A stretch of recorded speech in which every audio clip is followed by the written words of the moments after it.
नमस्कार दोस्तों, आप देख रहे हैं ज्ञान स्टार प्लस चैनल। तो दोस्तों, आप सभी का हार्दिक स्वागत और अभिनंदन। आज हमने आपके लिए एक बहुत ही सुंदर धार्मिक पहेली चुनी है। पहेली इस प्रकार है कि 3 युगों के बाद जब चौथा कलयुग आएगा, नर जैसी करनी करे उसका फल भी साथ में पाएगा। अर्थात इस हाथ से किया और उस हाथ से पाएगा। कलयुग में फल संग के संग ही मिल जाता है। तो दोस्तों, इस वीडियो को आगे देखने से पहले जिन भाइयों ने हमारे चैनल को सब्सक्राइब नहीं किया है, तो उन भाइयों से निवेदन है कि वे पहले हमारे चैनल को सब्सक्राइब करें, साथ ही बेल आइकन को भी प्रेस कर दें, जिससे कि आने वाले वीडियो का नोटिफिकेशन आपको मिलता रहे। दोस्तों, क्या होता है जब भगवान ने देख लिया युगों का हाल कि किस युग में क्या हुआ, तो बनाने वाले ने, जिन्होंने इन युगों का निर्माण किया, तो वो कहते हैं कि मैं 3 युगों को तो देख चुका हूं। इन तीनों युगों में एक जैसा ही कार्य होगा। परीक्षण करके ये भगवान ने देख लिया। परंतु चौथा युग आएगा, इसमें आदमी की लंबाई भी कम रह जाएगी, कद भी ठिकना रह जाएगा। ये किस तरह के कार्य करेगा, मैं कलयुग के बारे में नहीं जानता हूं। तो कलयुग आता है और कलयुग कहता है कि प्रभु, आप मेरे बारे में शंका ना करें, मैं इन तीनों युगों से अच्छा राज्य करूंगा। भगवान कहने लगे कि तुम तीनों युगों से किस प्रकार अच्छा राज्य करोगे? अरे, तुम्हारी लंबाई नहीं, तुम्हारा कद नहीं, तुझमें ताकत नहीं, तो तू अच्छा राज्य कैसे कर सकता है? कि हाँ प्रभु, मेरे राज्य में जो व्यक्ति जैसा कर्म करेगा उसका फल भी मैं उसको उसी समय दे दूंगा। कलयुग में देरी नहीं होगी, जो जैसा कर्म करेगा उसको फल भी वैसा ही मिलेगा। तो वह कहने लगा कि हमारी समझ में नहीं आया। भगवान कहने लगे इस तरह से उस कलयुग से कि हमारी समझ में नहीं आया, आप हमें जरा बताइए।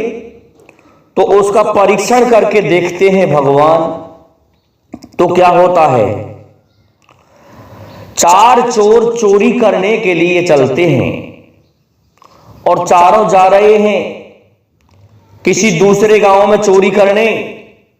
कलयुग ने क्या किया कि सोना बन करके, बहुत सारा सोना बन के, और रास्ते में धंस जाते हैं। कुछ एक तो ऊपर रह गए और कुछ एक दबे हुए थे उसमें। जब वो जा रहे थे तो एक व्यक्ति को उन चोरों में से ठोकर लग गई। ठोकर लगने से उसमें से एक सोने की कील आवाज करती हुई, खनखनाती हुई ऊपर को उछली और उस व्यक्ति के पैर में खून भी निकल आए उस सोने से। तो उन्होंने देखा कि ये क्या चीज है, देखा कि ये तो सोना मिल गया। तो दोस्तों, व्यक्ति अपने दुख को भूल गया और चारों चोर उस माल को खोदने लग जाते हैं। खोदते हैं तो बहुत सारा धन उसमें मिला। सभी ने उसको खोद के परिश्रम के साथ में रात रात में निकाला। निकालने के पश्चात वहां पर एक धर्मशाला थी। उस धर्मशाला में चारों चोर ठहर गए, क्योंकि दिन में तो वो अपने घर को, उस माल को ले ही नहीं जा सकते थे। अब क्या होता है दोस्तों, वे कहने लगते हैं आपस में कि हम भूखे भी तो हैं।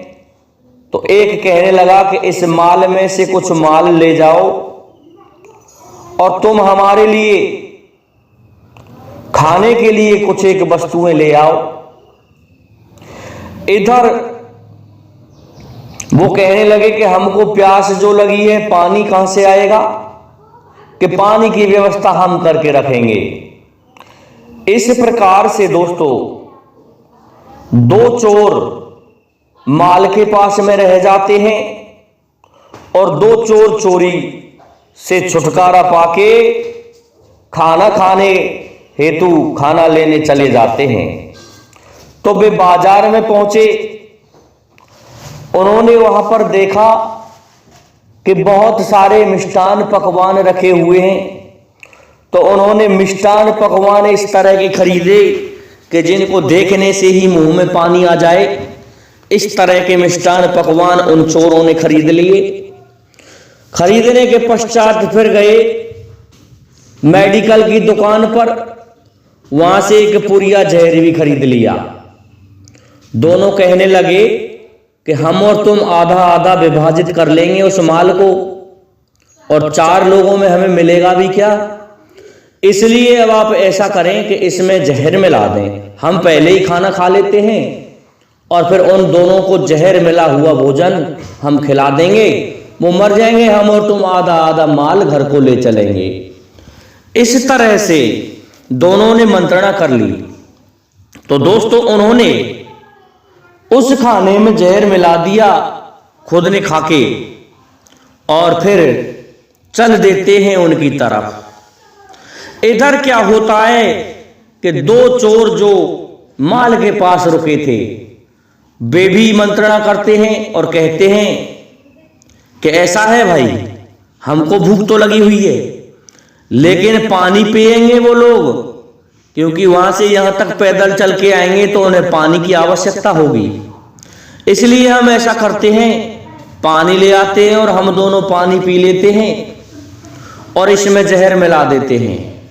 तो उन लोगों ने भी दोस्तों जहर खरीद लिया और उस पानी में जहर मिला दिया।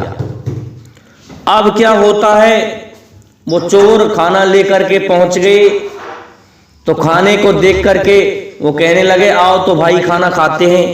तो जो दोनों चोर कहने लगे कि अभी हमको भूख नहीं है और हमने बाजार में खा लिया, तुम दोनों ही खा लो, हम तुम्हारे लिए खाना लाए हैं। तो दोस्तों खाने को देखा तो अनेकों तरह के मिष्टान थे। उन मिष्टानों को देखकर मुंह में पानी आ गया उन चोरों के में। तो दोनों चोर उस खाने को खा जाते हैं और वे दोनों जो खरीद कर लाए थे वो नहीं खाते हैं। इस प्रकार से दोनों चोर मर जाते हैं। वो कहने लगे कि ये तो अब मर जाएंगे, अब इस माल को बांध लो गठड़ी में और हम तुम अब आधा आधा कर लेते हैं, लेकिन इन लोगों ने पानी भर रखा होगा, हम पानी पी लेते हैं। तो दोस्तों वे दोनों पानी को पी जाते हैं।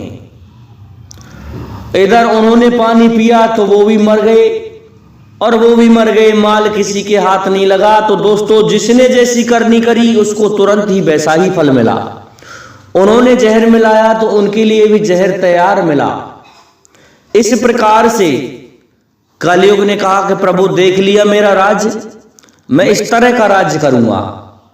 भगवान कहने लगे कि ये तो बहुत अच्छी बात है कि जैसा कर्म करेगा इंसान उसको वैसा फल तुरंत ही मिल जाएगा। तो दोस्तों इस प्रकार से भगवान कलयुग से संतुष्ट हो गए और भगवान कहने लगे कलयुग केवल नाम आधारा, सुमर सुमर नर उतरे ही पारा। इस कलयुग में जो व्यक्ति मुझे याद कर लेगा उसे धर्म कर्म दान यज्ञ जप तप आदि किसी भी कार्य की आवश्यकता नहीं होगी। यदि वह व्यक्ति कलयुग में केवल राम का नाम जपे तो उसी से उसकी नैया पार हो जाएगी। इस तरह से भगवान ने कहा है, रामचरितमानस में भी यही कहा है। और तो जो भी व्यक्ति इस कलयुग में राम का नाम रटेगा उसकी नैया पार हो जाएगी। दोस्तों मैं समझता हूं आपको हमारा ये वीडियो अच्छा लगा होगा, इसलिए अब आप सभी से, मेरे सब्सक्राइबर बंधुओं से और श्रोतागणों से निवेदन है कि हमारे इस वीडियो को लाइक, शेयर और सब्सक्राइब करें, साथ ही बेल आइकन को भी प्रेस करें, जिससे कि आने वाले वीडियो का नोटिफिकेशन आपको मिलता रहे। दोस्तों, जय हिंद, जय भारत, जय जय श्री राधे।